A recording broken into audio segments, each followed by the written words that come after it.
اعوذ باللہ من الشیطان الرجیم بسم اللہ الرحمن الرحیم۔ بخاری شریف جلد سوم حدیث نمبر 685۔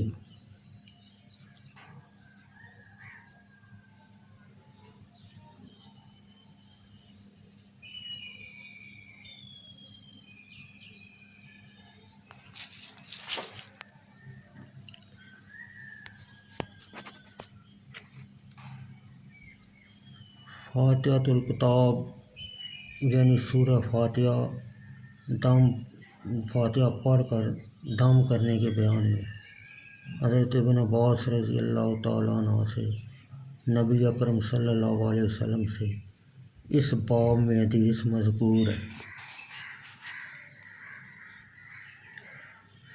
شعبہ بن حجاج نے ابی بشیر جعفر بن ابی وشیہ اور ابی وشیہ کا نام ایاس ہے سے انہوں نے ابی المتوکل علی بن داؤد ناجی سے انہوں نے حضرت ابو سعد بن مالک خدری رضی اللہ تعالیٰ عنہ سے روایت کی کہ نبی اکرم صلی اللہ علیہ وسلم کے صحابہ میں کچھ اشخاص قبائل عرب میں سے کسی قبیلہ کے پاس آئے تو قبیلہ والوں نے ان کی ضیافت نہ کی۔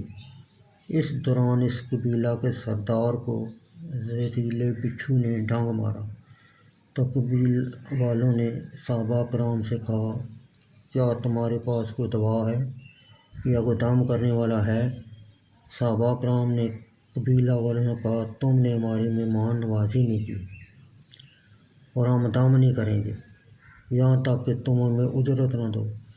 تو قبیلہ والوں نے صحابہ کرام کے لیے 1 ریوڑ بکریاں اجرت مقرر کی تو حضرت ابو سعید خدری رضی اللہ تعالیٰ عنہ نے سورہ فاتحہ پڑھنی شروع کی اور تھوک منہ میں جمع کرتے اور اس پر تھوکتے رہتے تو وہ سردار تندرست ہو گیا۔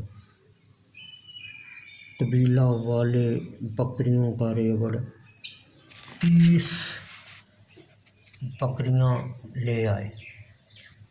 صحابہ کرام نے آپ صلی اللہ علیہ وسلم سے اس کے حکم کے متعلق دریافت کیا تو آپ صلی اللہ علیہ وسلم سے اور حضرت ابو سعید خدری رضی اللہ تعالیٰ عنہ سے فرمایا، تمہیں کیسے معلوم ہوگا کہ سورہ فاتحہ رقیہ ہے؟